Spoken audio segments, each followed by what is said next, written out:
ఏం చేయాలంట, మనం సంభాషణ చేస్తున్నాం. ఎందుకంటే కొంచెం మంది ఎక్కడన్నా కలుసుకున్నాం అనుకోండి, కూడుకున్నాం అనుకోండి, అక్కడ ఏమొస్తాయి, ఏదో ఒక మాటలు వస్తాయి.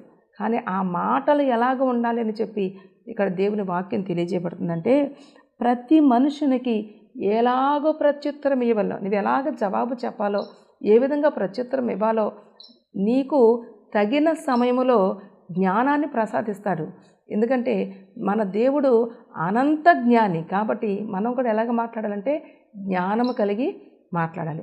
ఒకవేళ నీకు మాట్లాడటం చేత కాకపోతే మౌనంగా ఉండటం మేలు, అంతేకాని ఇష్టం వచ్చినట్టుగా మాట్లాడటానికి వీలు లేదు. మీ సంభాషణ ఎలా ఉండాలంట, ప్రతి మనుషునికి ఎలాగో ప్రత్యుత్తరం ఇవ్వలేనో అది మీరు తెలుసుకొనుటకై మీ సంభాషణ ఉప్పు వేసినట్లు ఎల్లప్పుడూ రుచి గలదిగాను. దేవునికి స్తోత్రం, హల్లెలూయా.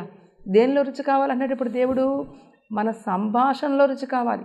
మనం ఏదైతే మాట్లాడుతున్నామో, ఏదైతే మరి ఇతరులకు బోధిస్తున్నామో, లేదంటే ఏదైతే ఇతరులకు మరి ఇరువురు కలిసి ముచ్చటిస్తున్నారో ఆ సంభాషణ ఎలా ఉండాలంట, రుచికరంగా ఉండాలంట. అందుకని దేవుని వాక్యం చెప్పండి, మలాకి ఎవరైనా ఇద్దరు మరి యెహోవాయందు భయభక్తులు కలవారు సంభాషించుకొనుచుండగా ఆయన చెవియొగ్గి ఆలకిస్తాడంట. ఏం చేస్తాడమ్మా? చెవియొగ్గి ఆలకిస్తాడు. ఇద్దరు నా బిడ్డలే, ఇద్దరు నా యందు భయభక్తులు కలిగిన వారే, వీరు మాట్లాడుకుంటున్నారు, వీరు ముచ్చటించుకుంటున్నారు, ఏమని ముచ్చటించుకుంటున్నారు అని చెప్పి ఆయన చెవియొగ్గి ఆలకించే దేవుడై ఉన్నాడంట.